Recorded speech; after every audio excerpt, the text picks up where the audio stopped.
Shalom saudara dalam Tuhan. Saudara, apologet Kristen di video berikut mempertanyakan asal-usul Al-Quran kepada Juma dan Juma menjelaskannya kepadanya.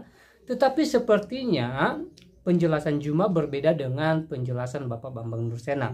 Mari kita simak dan mari kita menilai penjelasan siapa yang lebih tepat, apakah Juma atau Bapak Bambang Nursena. Silahkan tulis tanggapan saudara di kolom komentar. Mari kita simak, mari kita belajar. Tentu banyak poin yang memberkati kita. Dan mari kita mendukung apologet Kristen yang like dan juga share supaya menjadi berkat bagi banyak orang. Mari kita mulai tekan tombol like sekarang juga dan mari kita simak videonya. Di dalam surah An-Nahl ayat 44, di situ sangat jelas dikatakan Bismillahirrahmanirrahim, bil bayyinati waz zubur wa anzalna ilaika dzikra litubayyana lin-nas ma nuzzila ilaihim wa la'allahum yatafakkarun. Kami mengutus engkau wahai Muhammad membawa keterangan-keterangan, ya, dan juga kitab dan ketetapan-ketetapan, dan kami turunkan Al-Qur'anul Karim kepadamu agar engkau menerangkan kepada manusia apa yang telah diturunkan kepada mereka dan agar mereka memikirkan. Kisah-kisah yang tidak ada di dalam Quran itu kok bisa sejarahnya muncul di tafsir Jalalain, di tafsir Tobari, di tafsir Ibnu Katsir. Dari mana sampai tahu bahwa cerita tentang Elias, cerita tentang Elisa, dari mana taunya? Kok sampai tahu bahwa istrinya bahwa ada keluarga Yohanes Pembaptis, Yahya, yang namanya Asba atau Elizabeth? Padahal di Quran nggak ada kata Elizabeth. Kok sampai muncul nama Elizabeth? Dari mana coba? Ya dari Bible. Dari mana lagi kalau bukan dari Alkitab? Penelusuran kemudian penyampaian Quran itu berbeda. Yang dimaksud menghafal ini adalah terkait dengan kami yang mewahyukan, kami juga yang menjaga. Dengan cara apa kemudian Allah membuktikan bahwa dia menjaga Al-Quran? Manusia diberikan kemudahan untuk menghafal Al-Quran itu sendiri. Itu pembuktian implementasinya daripada nahnu nazzalna dzikra wa nahnu lahu lahafizun. Kami yang mewahyukan, kami juga yang akan menjaga. Dengan cara apa Allah menjaga? Memberikan hikmat kepada manusia supaya dia dengan mudah menghafalkan Al-Qur'anul Karim. Jadi tidak ada hubungannya dengan Iqra yang tadi. Iqra yang tadi itu terkait dengan pemahaman tentang konsep kebenaran itu. Di dalam Al-Quran termaktub ilmu, termaktub semua aspek yang dibutuhkan oleh manusia. Itu kajiannya seperti itu. Jadi kalau Anda mengatakan, kan perintahnya baca, bukan perintahnya menghafal, Anda keliru di sana. Saya kira gitu. Sementara silakan, yang lain mau menambahkan boleh. Oke, kalau di sini, ya kan, nggak bisa dibilang bahwa ini membaca, ya kan. Tapi pada ayat yang keempat, yang mengajar manusia dengan pena, berarti di sini jelas membaca, nggak membaca pikiran dong. Bagaimana orang membaca pemikiran, sedangkan di sini ada penanya? Bagaimana manusia ini yang tidak diketahuinya, terus tiba-tiba menghafal gitu, membaca pemikiran, ya kan? Terus tiba-tiba suatu saat nanti ada yang menghafal dan menghafal itu tidak bisa dibuktikan keasliannya. Saya hanya bertanya satu gitu. Kalau setelah Anda membaca dan menulis, kenapa tidak di saat itu? Supaya terjaga keasliannya. Kalau seandainya Anda menulis setelah Muhammad meninggal, bagaimana keasliannya? Orang menghafal, padahal di sini sudah ada tertulis yang mengajar manusia dengan pena. Kenapa manusia atau Muhammad di saat itu tidak langsung menulis agar terjaga keasliannya? Kenapa disuruh menghafal lagi? Siapa yang menghafal? Siapa yang melihat orang-orang ini menjaga keimanannya agar menghafal dengan benar? Kenapa tidak menuliskan langsung? Ini pertanyaannya. Jadi kalau seandainya dibilang asli, seperti yang kalian bilang, hanya hafalan, tapi tidak ada keasliannya. Oke, nggak masalah. Jadi deal ya, kita nggak ada yang namanya menghafal itu tertulis ya. Ini tentang menghafal doang. Jadi aksiomatik kemarin itu, ini hanya pertanyaan yang mudah. Kalau dijawab seperti ini, jelas ini menghafal. Ketika disebut bahwa bacalah dengan menyebut nama Tuhanmu, itu hanya membaca pemikiran. Bukan berarti yang mengajar dengan pena, ya. Seperti itu. Ya, jadi gini, Bung. Yang perlu saudara pahami di sini, cakupan dari surah Al-Alaq ini. Ketika dikatakan alladzi 'allama bil qalam, yang mengajarkan manusia dengan perantaraan pena. Itu pemaknaan yang ada di dalam kata yang tersirat dalam kalam Allah yang ada di dalam surah Al-Alaq ayat 4. Nah, coba Anda lihat sekarang. Apakah hal ini terbukti atau tidak? Terbukti, Bung. Orang ke sekolah itu, ketika dia masuk yang pertama kali diajarkan itu memegang alat pena. Sehingga orang itu bisa menghitung, orang itu bisa mengurangi, orang itu bisa mengalihkan, itu dikarenakan karena pena. Mengajar manusia dengan pena. Siapapun dia, apapun strata pendidikannya, pasti mengawali keilmuannya dengan pena, pengetahuannya dengan pena, mengilustrasikan isi kepalanya dengan pena. Ini tidak bisa Anda pungkiri. Kebenaran Al-Quran itu semakin Anda pertanyakan akan semakin tersingkap untuk Anda. Alladzi 'allama bil qalami. Tidak ada kaitannya kemudian dengan cara Rasulullah menyampaikan metode Quran. Namun meskipun demikian, Al-Quran disampaikan dengan budaya lisan. Yes. Disampaikan dengan budaya tulisan. Yes. Keduanya kena. Jadi ketika dikatakan alladzi 'allama bil qalam, apakah itu tidak terbukti? Bagaimana manusia itu bisa mengetahui tentang aspek-aspek yang ada dalam struktur komponen tubuh manusia? Apakah itu dihafalkan? Tidak. Orang mengetahuinya berdasarkan apa yang dia baca.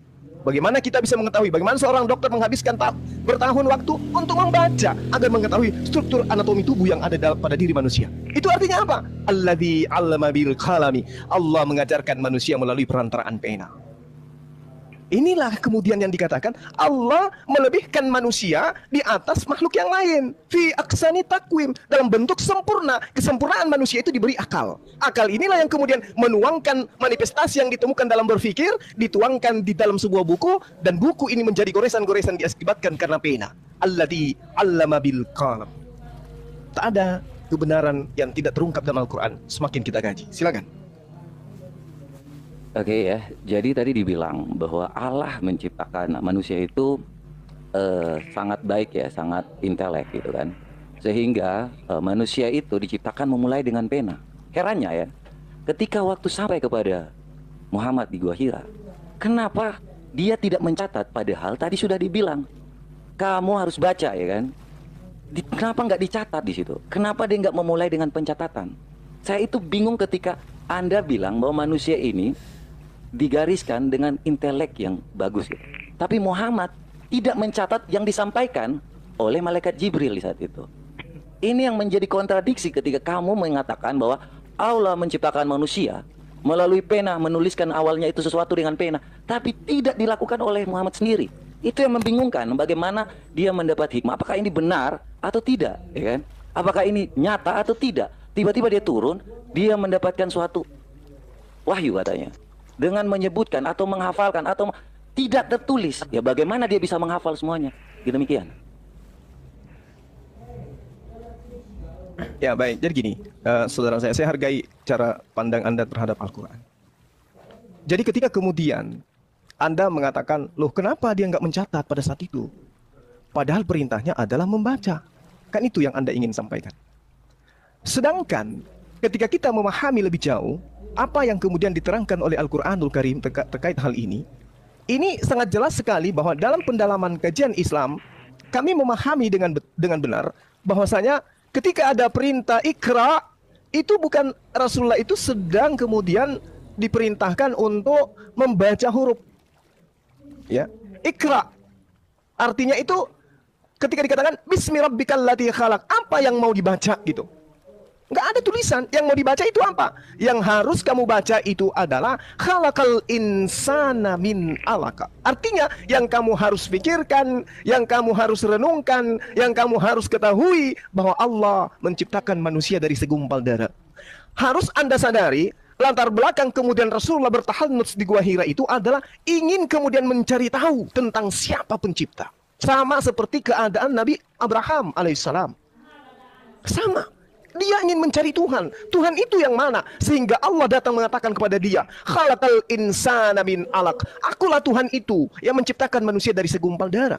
Bukan disuruh membaca tulisan, tapi disuruh untuk mentadaburi. Tuhanmu adalah dia yang telah menciptakan manusia dari segumpal darah. Ikra, baca, telaah, tadaburi, pahami, pelajari, kaji.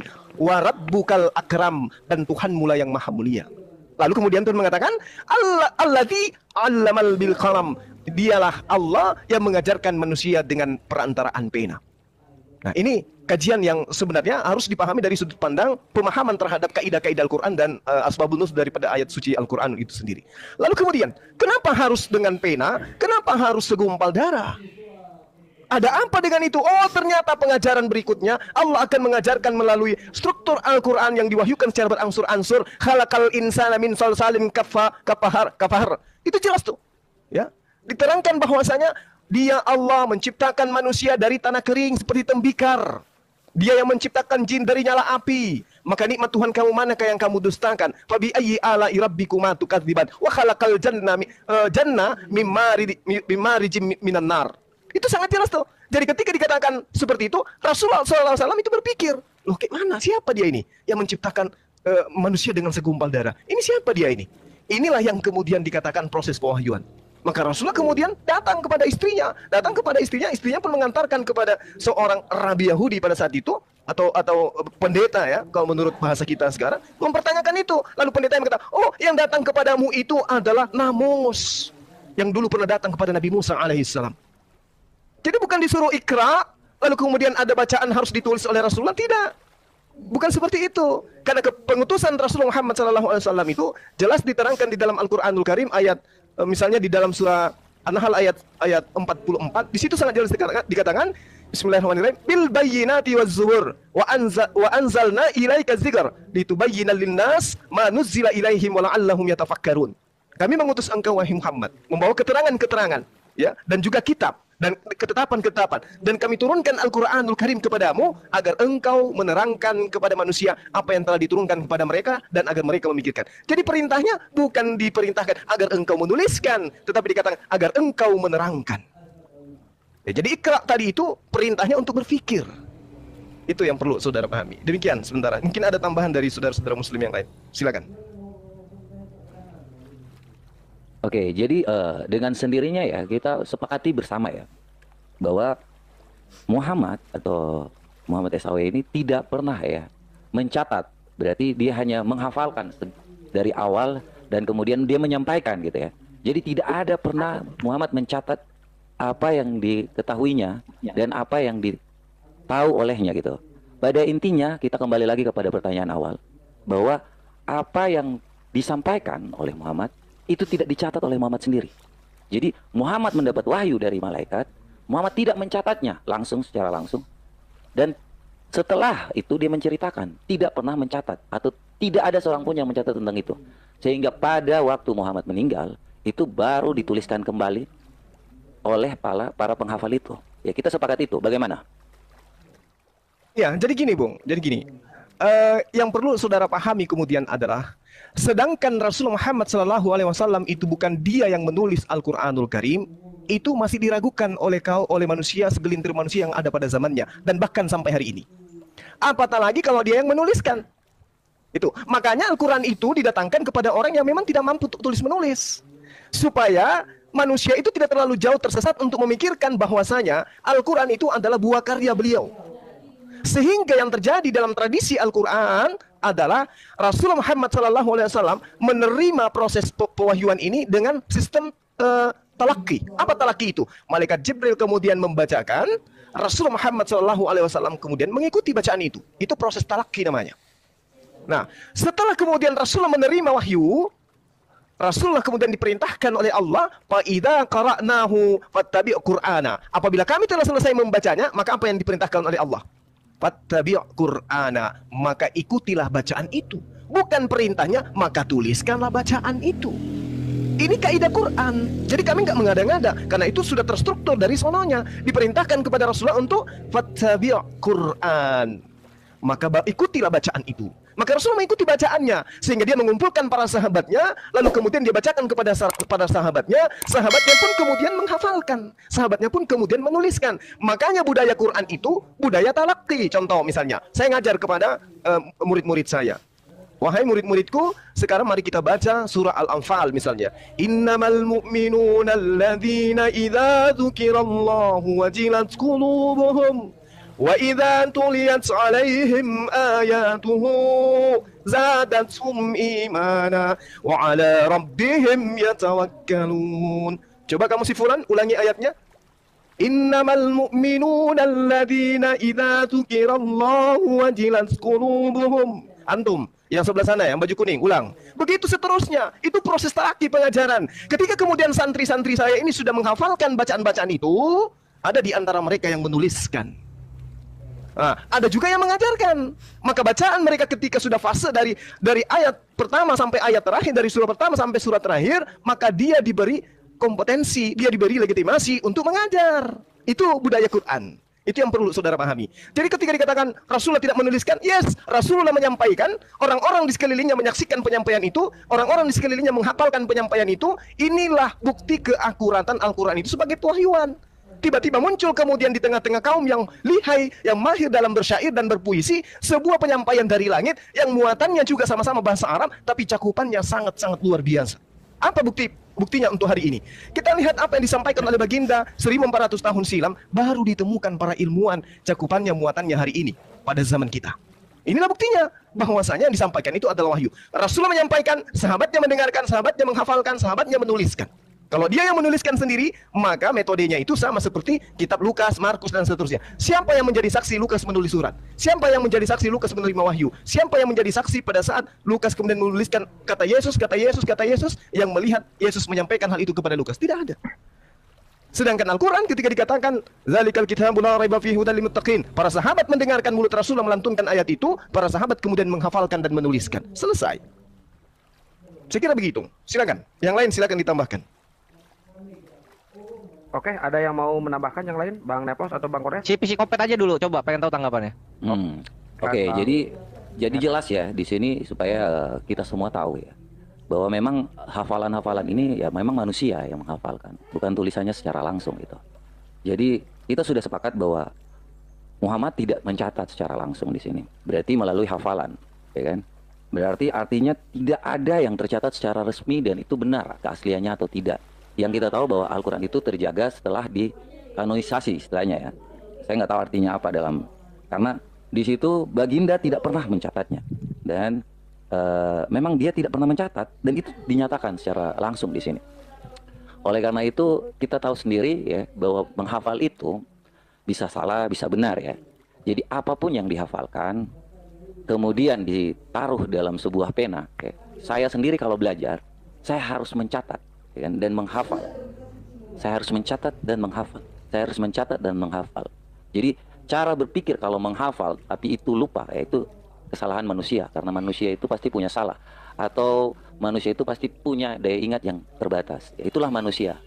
Kalau cara berpikir kita bahwa memang Muhammad tidak pernah mencatat, dan kalau mau dibilang bahwa ini keasliannya, tidak ada pembanding keasliannya. Sehingga bisa dikatakan bahwa apa yang tercatat di saat itu, ya memang seperti itulah, tidak ada pembandingnya ya. Jadi segala sesuatu itu tidak bisa dibandingkan lagi karena itu melalui hafalan. Seperti itu kan? Oke, ini aku kira sebelum Gurunda. Nah, Ya, inilah kenapa kalau misalnya kita membudayakan tulisan. Lu lihat tulisan lu, Yesus lu tahun 1, kisahnya baru ada abad 4. Kenapa? Karena tulisan, bukan hafalan. Sedangkan kalau hafalan, ketika lu salah, orang di sebelah lu akan mengkoreksi. Nah, posisinya ketika lu menghafal, psikopat, lu nggak ada yang mengkoreksi lu. Sama seperti Biblos lu, ketika salah nggak ada yang mengkoreksi. Kan gitu. Cerita Yesus abad ke-1. Bagaimana cara mengoreksi hafalan kalau seandainya nggak ada keasliannya? Lu kok motong? Enggak, bentar. Supaya jangan lanjut. Bagaimana cara mengoreksi jika itu benar kalau nggak ada keasliannya? Ya kalau mengkoreksi hafalan dengan hafalan, mengkoreksi tulisan dengan tulisan. Terus Nah, bagaimana sekarang mengkoreksi tulisan lu gimana caranya? Ketika ceritanya baru ada di abad ke-4. kita nggak kembali dulu. Kalau itu gampang bantahan saya kepadamu. Bagaimana ketika Anda mengoreksi suatu hafalan dengan hafalan yang lain, tapi nggak ada pembuktian keasliannya? Jadi siapa yang benar? Pembuktian Antara keasliannya Bang dari Slamet hafalannya dengan Bang itu. Zuma ini bisa saja menghafal dengan cara yang berbeda gitu kan? Ya iya, Nah, nanti dibuktiin. siapa yang Beda, mengoreksinya? kalau beda ya salah. Siapa yang mengoreksinya? Iya, para penghafal lah. Gimana? Kenapa para penghafal itu nggak menulis langsung, harus menghafal lagi baru Ya mengoreksi karena bukan lagi? dari tulisan kebenaran itu, dari ingatan. Iya, pertanyaan saya bagaimana cara membuktikan kalau seandainya hafalan saya lebih benar dari hafalan Anda? Kan kita Ya lihat suatu apakah hal yang hafalan lu namanya dibenarkan oleh mayoritas yang lainnya.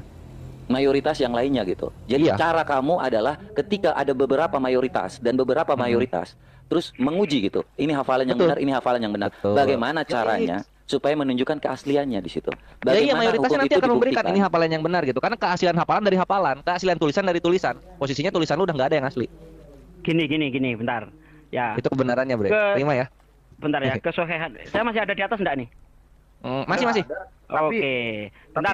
Siapa sih yang ngomong? Bentar ya, saya gini loh, mengenai kevalitan hafalan Al-Qur'an itu sudah selesai di zaman Rasulullah. Bahkan Rasulullah itu selalu dikoreksi hafalannya oleh malaikat Jibril. Kemudian Rasulullah mengkoreksi hafalan para sahabat. Dan itu terus dilakukan berulang-ulang. Namanya halakah-halakah Quran. Dan itu dibudayakan sampai sekarang. Jadi apakah mungkin ini terjadi kesalahan? Tidak. Karena kevalitan ya, hafalan itu sudah selesai di zaman Rasulullah. Kecuali kalau di zaman Rasulullah itu belum selesai hafalan Quran, masih terjadi perbedaan sana sini, mungkin masih bisa diragukan. Tetapi kalau di zaman Rasulullah itu sudah valid, ya tidak ada lagi pergesekan. Yang satu misalnya Al-Ikhlas isinya beda dengan Al-Ikhlas yang lain, boleh kamu ragukan. Al-Quran sudah selesai di zaman Rasulullah, jadi tidak perlu lagi ada yang diragukan, begitu loh. Dan itu terbukti sampai sekarang. Hafalan orang Indonesia Al-Ikhlas ada cocokkan dengan orang di Afrika, sama, tidak ada bedanya sedikit pun. Begitu bos. Jadi dari awal sudah selesai masalah Quran itu. Jadi nggak perlu lagi ada yang disangsikan. Oke, Akhi Juma, lanjut. Ya, jadi gini, coba kita lihat perbandingannya ya, saudara saya ya. Antara kitab saudara yang budaya budaya tulisan. Tulisan dong Gurunda. Iya, budaya tulisan. Dikatakan bahwasanya Yesus menerima firman di abad pertama. Tapi coba lihat manuskrip tertua dari kitab Anda itu. Itu ditemukan kapan? Disalinnya kapan? Apakah nyambung? Tidak. Nah, bandingkan dengan hafalan. Jangan kita melihat dari sisi 1400 tahun silam. Kita lihat aja hari ini. Di internal kami umat Islam. Ketika kemudian Dinda Kores, saya uji ya. Antum bacakan saya surah apa ya? Surah Al-Fil. Ad-Duha, Wadduha, coba. Bismillahirrahmanirrahim. Bisa, Al-Fil. Oke, coba Al-Fil. Ya. Ini gurunya kok ini pastiin ya, aku salah atau bener nih. Yang di bawah juga pastiin aku salah atau bener nih. Alam taro kaifa fa'ala rabbuka bi ashabil fil. Alam yaj'al kaidahum fi tadlil. Warsala alaihim. Salah itu Kores, salah. Bukan anu Salah ya? ya, alam taro kaifa fa'ala rabbuka bi asha, bukan bi asha. Salah huruf ha dan Bi ha. asha. Tuh.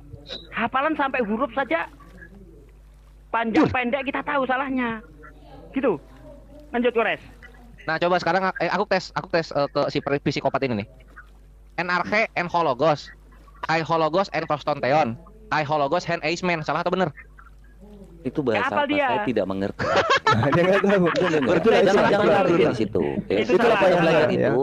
Salah Kita itu, belajar Kores. itu. Kalau Anda belajar itu, karena saya belum belajar soal apa yang Anda katakan itu. Itu salah Kores. Itu Ya, yang jadi satu gini, ayat. Mas. Karena Jadi budaya gini. kalian budaya berbicara, bre, bukan budaya hafalan. Bentar Iya, Kores. betul. Kalau Anda menghafal, Bentar. kan sesuatu hal itu, pembuktian Bang suatu Psikopat, keaslian bentar, itu bentar. melalui apa yang dikatakan, pasti ada pembuktian lainnya kan, nggak melalui hafalan gitu. Itu dalam hukum sih.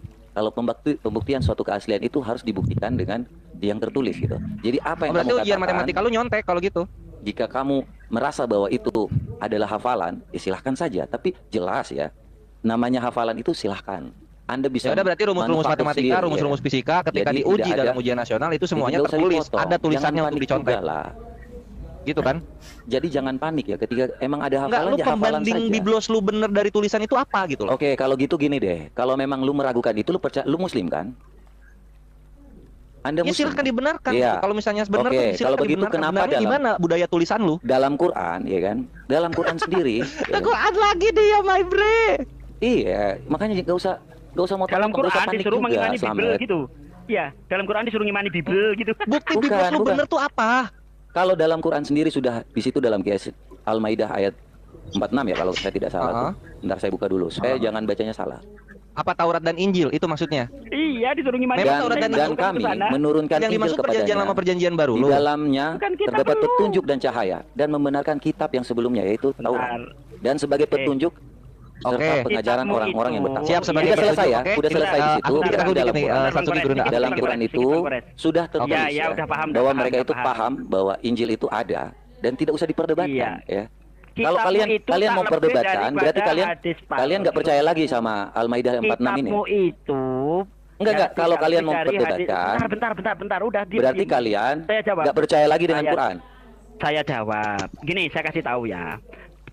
Taurat dan Zabur juga Injil yang dimaksud Al-Quran itu harus ada nubuatan Nabi Muhammad, karena di dalam Al-Quran dikatakan mereka mengikuti Nabi yang umi yang namanya terdapat di dalam kitab Taurat, Zabur dan Injil. Sementara saya tanya kepada orang Kristen, katanya tidak ada nubuatan Nabi Muhammad, jadi jelas tertolak kitabmu. Nah, kitabmu itu kalau kita lihat dengan ilmu hadis itu setara dengan hadis palsu, karena tidak jelas siapa penulisnya, asal usulnya dari mana, siapa penulisnya, sanadnya siapa, nggak ngerti. Jadi kitabmu bukan kitab yang dimaksud Al-Quran. Lanjut. Sama Jadi ini kitab juga. itu yang dimaksud itu apa? Coba Biblos lu nama aslinya itu yang menceritakan Yesus itu Injil atau Evangelion? Saya ngomong dulu. Ini yang di Al-Maidah ini maksudnya kitab apa kalau gitu? Ya kitab Injil bukan kitab Evangelion. Kitab lu nama Kitab aslinya yang belum Evangelion. tertulis. Nyapok nama Injil di Indonesia. Itu kebenarannya, Terus, Bre. Injil itu bahasa apa? Bahasa Arab lah. Bahasa Arab kan? Udah. Sampai di Evangelion situ bahasa kan? apa? Bahasa Yunani. Kelahiran kitab lu di Yunani. Oke. Itu jangan Itu jiplak-jiplak sangat Islam mudah. gitu loh. Kalau Evangelion itu, kalau seandainya Ibrani pernah menjajah Indonesia atau orang Indonesia itu pernah dijajah oleh orang Yahudi, maka bisa saja. Karena Itu namanya urusan lu, bahasa urusan ini lu, dianut, urusan Yunani pasti sama Yahudi lu di intinya sana. halal itu Sama kayak halal itu kerajaan dari langit, bahasa ngapain ke kerajaan sorga gitu kan? Itu infansi namanya. Urusan lu, jauh dari kami. sendiri. Nggak ada hubungannya kali. Nggak ada hubungannya. Evangelion aja, jangan Injil. Nah, kan lu dapat kebenaran Iya. lagi kan sekarang? Enggak. Kalau Lu kok enggak apa? Lu kira Injil kita sama? bentar ya, saya feedback ini. Apa? Saya masuk lagi ya sebentar. Saya feedback. Iya, menghilang lagi. Nah, Jadi- sebelum jadi jangan dilanjut, ini harap. ada ini Sisum Kopi sama Darlis. Ya aman akhi Kian Ya. Santang. Kita Jadi kita- ketika orang Kristen mau mengutip ayat Al-Quran untuk mempercayai kitab mereka, tanya dulu apakah kitab mereka berisi nubuatan Nabi Muhammad atau enggak. Karena jelas di dalam Al-Quran itu kitab-kitab yang dimaksud adalah kitab-kitab yang berisi nubuatan Nabi Muhammad. Mereka mengikuti Nabi yang ummi yang namanya terdapat di dalam kitab Taurat, Zabur, dan Injil. Harus akui dulu, harus ada nubuatan dulu baru. Enggak, dia lagi benerin ini katanya lilinnya mati kan dia si ngepet. Ini Al-Quran ini tertulis Injil, pas bagian itu aja Injilnya sama. Nah, udah benar belum ngepet? Gimana Mamat? Tadi Udah benar dikatakan belum ngepet bahwa itunya, sinyalnya? Evangelion ya. Terus dia Iya. mau bilang bahwa Injil ini nggak ada lagi gitu kan. Terus siapa Iya. yang punya Injil? Itu pertanyaannya nggak bisa dijawab. Saya Bisa, bingung. Nggak bisa Bisa dijawab dijawab. gimana? Saya bingung. Apanya Belum nggak dijawab. dijawab? Bisa. Belum dijawab belum. Bisa. Bisa, gampang. Oke, ya udah Ini jawab. mau dijawab kan? Ini Jawab. dijawab. Oke. Nah, lu Baik. diam dulu. Bang, dengarkan ya. Al-Quran menerangkan begini. Bismillahirrahmanirrahim. Wa idna minhum lafarikan yalwu al-sinatahum bil kitabi litahsabuh minal kitab. Wa ma huwa minal kitab wa yaquluna huwa min indillah wa ma huwa min indillah wa yaquluna 'alallahil kadziba wa hum ya'lamun. Sesungguhnya di antara mereka ada segolongan yang memutar-mutar lidahnya membaca Alkitab supaya kamu menyangka yang dibacanya itu sebagian dari Alkitab, padahal mereka bukan dari Alkitab, dan mereka mengatakan ia yang dibaca itu datang dari Allah, padahal ia bukan dari Allah. Mereka berkata dusta terhadap Allah sedang mereka mengetahui. Jadi yang kalau Anda anggap Alkitab itu adalah kitab yang Anda pegang sekarang, itu bukan Alkitab itu. Makanya Al-Quran menerangkan, wahai ahli kitab, mengapa engkau mencampur adukkan antara hak dan batil? Mereka mencampur adukkan. Nah, apa pembuktiannya secara histori? Ketika Yesus datang dalam agama Anda, apakah Yesus diterima oleh ahli kitab? Tidak. Jadi bagaimana mungkin Injil yang dibawa oleh Yesus diterima oleh mereka? Sedangkan Yesusnya aja tidak diterima, apalagi Injilnya. Itu yang perlu saudara pahami. Jadi kitab Anda itu bukan Injil. Kitab Anda itu adalah kitab yang dihasilkan dari pemaknaan pengajaran orang-orang ahli Taurat dan orang-orang Farisi yang kemudian mengajarkan kepada non-Yahudi untuk ikut kepada ajaran yang mereka bentuk, dan muatan daripada cakupan mereka itu dikatakan sebagai orang yang sesat. Yahudi itu dikatakan orang yang dimurkai. Kenapa orang Yahudi itu dikatakan orang dimurkai? Karena mereka datang padanya kebenaran, tetapi kemudian mereka mengingkari kebenaran itu. Kenapa orang-orang di luar Yahudi dan di luar Islam itu dikatakan sesat? Karena mereka tidak mengikuti ajaran perintah Tuhannya. Tidak ada datang kepada mereka itu perintah Tuhan, lalu kemudian menyesat-nyesatkan diri mereka dengan menggunakan sebuah pengajaran yang tidak bersumber dari pengajaran Tuhan. Yang dimaksud di situ adalah kitab saudara. Nah, kalau Anda ingin melihat kitab saudara, silakan buka surah Al-Baqarah ayat 79. Itulah kitab saudara, kitab yang dibuat oleh tangan manusia itu sendiri. Nah, itu yang saudara pahami. Satu ayat lagi dari Al-Qur'an. Minal ladzina hadu yuharrifunal kalima am-mawadi'i wa yaquluna sami'na wa asayna wasma' ghairu musma' wa ra'ina layyabi al-sinatihim. Itu orang-orang Yahudi, mereka mengubah perkataan-perkataan dari tempat-tempatnya. Mereka mengatakan, kami mendengar, tetapi kami tidak mau menurutinya. Dan mereka mengatakan pula, dengarlah, sedang kamu sebenarnya tidak mendengar apa-apa. Ini bukti bahwasanya kitab Anda itu bukan firman Tuhan, bukan Injil yang dimaksud. Gitu loh kawan. Nah, kembali kepada budaya tadi, hafalan bagi Al-Quran itu tidak mudah. Hanya orang-orang tertentu yang bisa menghafal Quran. Tidak semua umat Islam itu bisa hafal Quran, tidak semua. Tetapi kemudian Allah berjanji memberikan legitimasi terhadap Al-Quran. Kami yang menjaga. Itu legitimasi dari Allah. Kami yang menjaga. Ya. Maka kemudian Al-Quran itu terjaga. Nah sekarang kalau Anda buka kamera, teman-teman Kristen buka kamera, dari Jepang, dari Cina, dari India, buka kamera, buka kitab saudara. Apakah saudara bisa mengatakan, oh kitabmu benar, kitab Yohanesmu benar. Kamu bisa berkata kepada orang Jepang, kitab Yohanesmu benar. Tidak bisa. Itulah celakanya kalau budaya tulisan. Tapi kalau hafalan, orang Islam dari manapun di belahan dunia ini, ketika dikatakan baca surah Al-Fatihah, maka semua bacaannya sama. Kenapa? Karena Al-Quran itu disampaikan dari zaman ke zaman dengan budaya hafalan. Makanya saya tadi di awal mengatakan, ada budaya talaki, ada juga yang disebut ijazah bil altibar. Apa itu? Ijazah dengan uji kompetensi. Jadi kalau misalnya saya guru nih, saya pemimpin sebuah pondok pesantren misalnya, santri saya ada tahfizul Quran, saya akan menguji mereka, hafalan mereka saya akan uji selalu. Apakah mereka sudah mahir, apakah mereka betul-betul sudah, baru dilepaskan sebagai hafizul Quran. Itu yang ada dalam jalan agama Islam. Jadi setiap tahunnya umat Islam itu mengentaskan penghafal Quran jutaan manusia. Jadi Al-Quran itu tidak bisa kemudian dikatakan, oh ini palsu. Tidak, yang asli itu yang dihafal. Kenapa? Karena budaya penyampaian dari Rasulullah itu hafalan. Itu hafalan. Nah, sehingga hafalan ini kemudian meneliti dan menelaah tulisan. Sehingga ketika ada tulisan Al-Quran yang keliru, satu huruf atau dua huruf dan seterusnya, itu umat Islam akan menggaungkan bahwa Quran itu keliru. Apa yang menjadi tolak ukuran? Hafalan. Bukan dibalik. Tulisan yang menjadi tolak ukur hafalan. Jangan dibalik. Hafalan yang menjadi tolak ukur tulisan. Nah, contoh. Tiba-tiba terjadi musibah besar di atas muka bumi ini. Al-Quran tiba-tiba terhapus semua. Hilang Al-Quran. Lalu bagaimana cara menuliskan kembali? Hadirkan penghafal. Maka penghafal yang akan melantunkan, lalu kemudian dituliskan. Itu yang perlu saudara pahami. Jangan dibalik. Penghafalnya kemudian yang melihat dari Quran, melihat dari tulisan. Itu bisa terjadi apabila sang penghafal itu ada guru di hadapannya. Ada ustaz, ada guru penghafal yang kemudian akan menuntun dia sebagai orang yang menghafalkan Quran. Itu yang perlu saudara pahami. Coba aja kalau misalnya Ahi Sugi atau Dinda Selayar itu baca Quran di hadapan saya. Pasti seperti tadi keadaannya, ini keliru, ini panjang, ini pendek, ini baris bawah, ini fathah dan seterusnya, pasti kami tahu. Nah, bagaimana dengan kitab Anda? Coba orang Jepang membaca Bible Jepang, suruh baca. Apakah Anda bisa ngerti? Anda cuma melongo aja, Anda nggak paham. Itu yang harusnya Anda sadari. Titik poin itu aja Anda sudah kalah. Kalah berjuta kali, ibarat langit dan bumi. Demikian, silakan yang lain. Kalanya gini. Silakan Pet, ditanggapi Pet, jangan nangis Pet. Kalau seandainya ya, tadi dia ngomong sendiri kontradiksi dengan apa yang dikatakannya ketika waktu kita mencari tahu tentang kebenaran Quran itu. Dia ngomong pertama gini, inilah yang disebut kontradiksi ya. Dia ngomong panjang, tapi dia lupa tentang apa yang dikatakannya. Dia lupa bahwa manusia itu diberikan pena seperti yang di Al-Alaq 4 itu. Mengajar manusia dengan pena, itu jelas ya, manusia itu diajarkan dengan pena. Ini tertulis, ya kan? Dan ini tidak dapat lagi dipungkiri bahwa manusia itu belajar dengan pena, ya. Dia mengajarkan manusia yang tidak diketahui manusia itu melalui pena.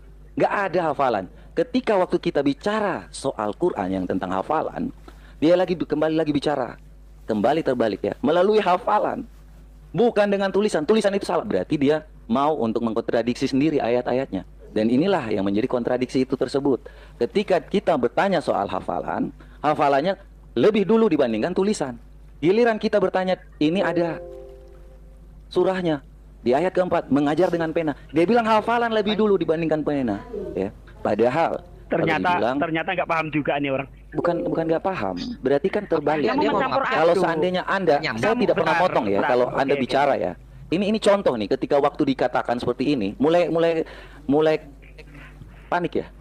Bukannya tadi pas kamu ini itu tidak bukannya paham. Bukannya nggak paham. Saya paham ketika saya baca loh. Paham ya apa? Kan? Ketika saya baca di sini yang mengajar manusia Oke. Paham juga. Enggak, kalau seandainya saya membaca di sini saya salah, maka koreksi ayat ini. Jangan koreksi apa yang saya baca. Bukannya saya baca itu karena yang saya baca itu adalah bacalah dengan menyebut nama Tuhanmu yang menciptakanmu. Dialah yang menciptakan.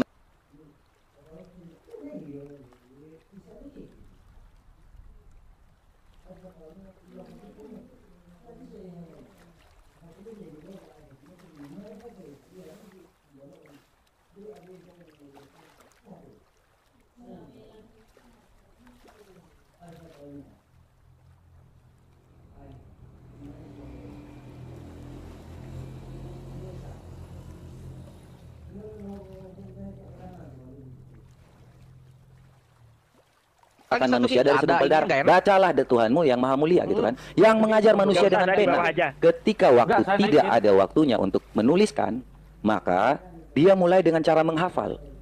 Ini yang menjadi kontradiksinya gitu kan. Entah Masukin satu itu, dulu, Akhi Kian Santang. Iya, iya. entah ketika waktu itu mereka mulai menghafal dan mulai menulis, ketika seperti siapa yang tadi bilang itu ya. Saya nggak tahu sejak kapan di situ menghafal dikoreksi gitu. Karena nggak ada. Giliran sih. saya dari tadi. Kalau seandainya ada yang menghafal terus langsung menuliskan, ya oke sajalah. Kita tahu bahwa apa yang tertulis dalam Al-Alaq ini yang mengajar manusia dengan pena ini, oke tertulis. Tapi ini udah dibalik lagi, dikontradiksi lagi dengan apa yang dituliskan oleh Quran sendiri. Ya. Terkait dengan Sama ini juga ya, tadi soal Al-Alaq juga ya. Coba lu cek Al-Alaq bahasa Inggrisnya apa tuh? Apakah terkait reading? dengan Injil tadi ya. Coba Bahwa yang siapa Al-Alaq. yang benar, siapa masih yang ada. salah ketika kita baca sekarang ya kan, bahasa Jepang dengan bahasa Indonesia akan berbeda gitu. Apa yang kita imani itu bukan berarti bahwa tulisan itu benar. Mau Theos itu pastikan dibilang Theos itu Tuhan, Theos itu God gitu kan. Itu contoh ya. Tapi nggak mau disebut Allah gitu. Ya gimana ya kalau kita tahu bahwa Allah itu berasal dari bahasa mana? Namanya pelaburan bahasa itu, bahasa Indonesia itu didapat dari mana? Ya kan kebanyakan diambil dari bahasa Belanda, bahasa Arab ya kan, karena itu bukan berarti terjemahannya nggak benar gitu. Dan diyakini bahwa Injil ini nggak asli, nggak nyata. Sedangkan mereka sendiri tadi sudah ini lagi kontradiksinya, bahwa yang ada dalam QS Al-Maidah tadi itu sudah menjelaskan yang menurunkan dia sebagai cahaya itu ada Injilnya di situ. Masih lagi dibantah. Berarti mereka mau membantah Quran mereka sendiri. Jadi sebenarnya kalian ini mau membantah saya. Saya ini membaca, tapi kalian yang membantah sendiri. Demikian. Ya lu aja yang bingung. Iqra itu emang saya baca, ngomong ya, tulis. saya ngomong kita definisikan dulu ini apa itu menghafal, apa itu menulis. Itu artinya kan Ini dia Muslim atau menyimpan Kristen? Islam. Muslim. Itu kan definisinya dia menyimpan ke dalam tulisan atau menyimpan ke dalam ingatan. Itu kan metodenya sama. Dua-duanya. Yang satu terus-menerus konsisten dia menulisnya dengan menghafal. Di kepala dia tulis. Yang satu di mungkin pelepah kurma, mungkin di kulit domba. Dua-duanya itu dilakukan. Gitu. Oke, kalau gitu pertanyaannya Menyimpan mudah. itu. Ketika ditulis itu, mana keaslian tulisannya? Kasih Oke. tulisan. Boleh saya Oke, ya? Bang Sumaya. Iya, jadi gini, Bung. Ya, inilah hebatnya umat Islam gitu ya. Jadi kemudian umat Islam itu belajarnya sangat komprehensif ya. Ketika dikatakan di dalam surah Al-Alaq, Alladzi 'allama bil qalam. Akar katanya di sini kan kalama ya kan. Nah, kalama ini bukan berarti pulpen dalam arti kata seperti yang Anda pikirkan. Nah, lantas kemudian ini bukan budaya lisan, bukan budaya penyampaian Al-Quran bahwa dia harus melalui tulisan. Maksud daripada pena di sini adalah mengajarkan manusia dengan segala aspek dalam kehidupannya melalui perantaraan pena. Bukan Al-Quran itu diajarkan dengan pena. Ini yang Anda tidak pahami. Seakan-akan Al-Quran itu diajarkan dengan pena. Bukan. Mengajarkan manusia tentang ilmu, allama bil qalam. Mengajarkan ilmu kepada manusia dengan perantaraan pena. Bukan mengajarkan manusia Al-Quran melalui pena. Tidak. Bukan itu maknanya. Maksud daripada ayat ini, Tuhan itu mengajar manusia menulis dengan perantaraan pena dan apapun itu yang kemudian menjadi alat tulis. Dan alat tulis inilah yang kemudian menjadi pengajaran kepada setiap manusia. Dan itu pembuktiannya sangat jelas. Orang menjadi dokter, orang menjadi profesor, orang menjadi insinyur, semua berdasarkan dari pena. Ini kebenaran Al-Quran itu tidak bisa dibantah. Terkait dengan budaya penyampaian Al-Quran, itu beda. Al-Quran itu budaya lisan dan tulisan. Ketika kemudian Anda mengatakan bagaimana bisa mengetahui manuskrip yang tertua, ingat, Al-Quran itu disampaikan budayanya bukan budaya manuskrip. Tidak seperti kitab saudara. Kitab saudara itu budaya manuskrip. Meskipun kemudian ketika kita menelaah lebih jauh, ternyata kitab saudara itu nanti disusun di abad ke-16. Itu perjanjian barunya. Itu celakanya. Karena kenapa? Manuskrip yang tertua harusnya itu berasal daripada Yesus. Tapi ternyata yang ditemukan itu nanti muncul pada abad ke-4. Ada yang muncul abad ke-6. Ada yang muncul abad ke-8. Bahkan ada dikumpulkan nanti di abad ke-16 dan seterusnya. Tapi kalau Al-Quran, budaya lisannya dari sejak Rasulullah sampai kepada sahabat. Ini yang tidak bisa kamu pungkiri. Maka dari itulah kemudian ketika Anda mengatakan saya bertentangan dengan pandangan saya di awal, Anda keliru memahami. Allati 'allama bil qalam bukan berarti Allah mengajarkan manusia itu dengan Al-Quran melalui tulisan, tidak. Itu yang perlu Anda pahami. Sehingga Anda tidak menabrakkan pernyataan saya yang awal dengan pernyataan saya yang kedua tadi. Anda saja yang mencoba memahami, tapi kelihatannya memang Anda sulit untuk memahami. Al-Quran itu disampaikan dengan budaya lisan. Ya, budaya lisan itu artinya penyampaian dengan kata-kata. Itu yang perlu Anda pahami. Sehingga ketika dikatakan alladzi 'allama bil qalam, para sahabat menerima alladzi 'allama bil qalam. Itu. Kenapa muncul tulisan Al-Quran, penyusunan Al-Quran? Karena pada saat perang, para penghafal banyak meninggal, maka kemudian muncul inisiatif, ayo dibukukan. Jangan sampai semua penghafal itu meninggal. Itu yang perlu Anda pahami. Berbeda dengan kitab Anda Al-Quran itu. Jadi yang dimaksud alladzi 'allama bil qalam bukan artinya Al-Quran itu dituliskan untuk diajarkan kepada orang lain, tidak. Tetapi Allah mengajarkan manusia melalui pena. Semua manusia itu pintar, cerdas karena melalui pena, melalui alat tulis. Itu yang perlu Anda pahami. Bukan Al-Quran itu disampaikan dengan tulisan, maka Rasulullah harus menuliskan. Anda keliru di situ, kawan. Silakan.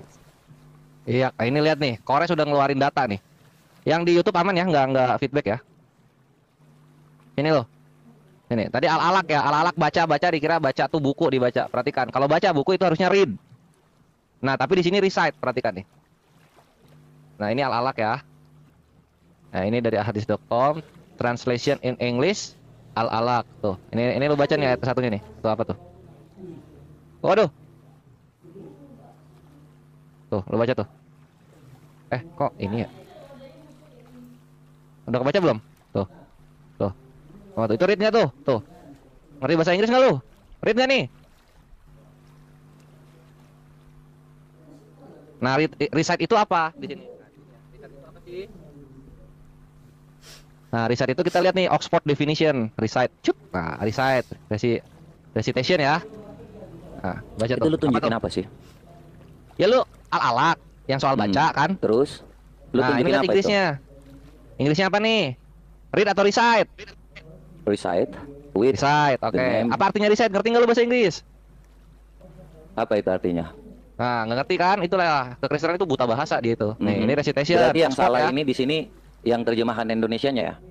Enggak, kalau kita ngerti baca itu bisa dua, bisa sesuatu yang kita baca dari pikiran, bisa sesuatu yang baca dari yang dituliskan. Nah, nih perhatikan apa nih? Jadi lu mau bilang bahwa yang terjemahan Indonesia ini salah ya? Udah nggak usah kabur, lu baca ini ya, gue biruin. Usah kabur. Lu yang bilang, ya kan, recite dengan read itu beda ya kan? Jadi lu mau bilang bahwa yang terjemahan ke Indonesia ini salah ya? Ya udah, salah aja. Nah, ini perhatikan di sini. The Enggak, action of kalian yang repeating salah something sendiri aloud ya, from jadi- memory. Apa artinya? Aksi untuk mengulang sesuatu dengan keras Ya udah, lu dari baca ingatan. baca Biar Arabnya. selamat datang di kebenaran lu. Takia Baca aja Arabnya, coba. Inilah Coba 1 baca Korintus Arabnya. 4 nomor 10 nih. Kami bodoh oleh karena Kristus, itulah. Ini kelakuannya. Terus kemudian kalau misalnya Ini- nanti kita ini cuma menghafal kemudian ngomong-ngomong doang ditulis kayak nggak gitu. apa-apalah. Perhatikan Ini perhatikan cuma hukum mau ngomong gravitasi ya. doang, kami bodoh karena Kristus gitu. Ini cuma Iya, kami ngomong bodoh doang oleh gitu. karena Kristus 1 Korintus 4 nomor 10. Iya, lu hafal aja Quran lu tuh. Coba lu hafal Al-Maidah 51. Coba. Biblos juga sayangnya Coba lu sayangnya baca. Kekristenan harus tahu. Iya, lu Gua tuh bodoh hafal karena juga nggak soal bisa Biblos. menghafal. Hei, Apa? coba lu hafal. Ya udah tadi tuh Lu gua mau hafal bahasa dulu Yunani. mana? Itu tuh Yang lu Biblos bilang loh. hafalan. Itu Biblos. Itu bodoh nggak bisa menghafal. Udah. Kalau nggak Kami bisa bodoh menghafal oleh udah karena bodoh. Kristus, oi. Jangan ngomong orang kalau seandainya nggak bisa menghafal, bodoh. Udah. Lo kok marah? Ya. Kenapa emosi? Santai, Tadi Anda ngomong sabar. siapa yang emosi? Kan Kan saya bilang bilang. musuhmu. Tadi kan saya bilang bahwa Apa? Anda itu bisa menghafal atau tidak. Gua bisa menghafal. Ya, baca Al-Maidah 51 apa itu? Amai dari Mas 1 kenapa? Baca. Oh enggak, hafalan gua enggak se Oh ya udah jago hafal deh, Hafiz. lu hafal deh. Sebelum lu baca lu hafal lo. Apa sih maunya sih? Ya lu hafal Al-Maidah 51 enggak? Lu mau gua hafalin gitu Al-Maidah 51. Lu hafal nggak? Atau Lu kenapa hafal belok? nggak? Lu hafal Posisinya nggak? kenapa belok gitu loh. Lu hafal Udah nanti nggak?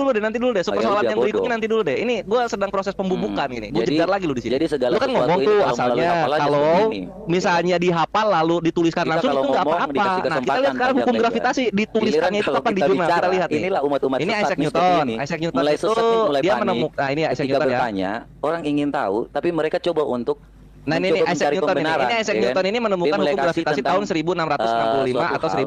yang Kita tiba-tiba lihat dalam bahasa apakah Inggris ditulisnya di gitu. tahun ini hukum Ini padahal gravitasi. nggak Kita ngerti lihat. apa-apa dia. Dia Lihat nih, disuruh hafal perhatikan. aja, dia nggak ngerti. Nah, terus dia gravitasi Dia tadi dibilang bahwa dia hafal atau enggak aja dia nggak ngerti. Isaac Tapi dia mulai Newton baca nih. publish a law of Suatu hal yang universal nggak penting. gravitation jedar Kalau puluhan seandainya tahun dia baru baca, ditulis.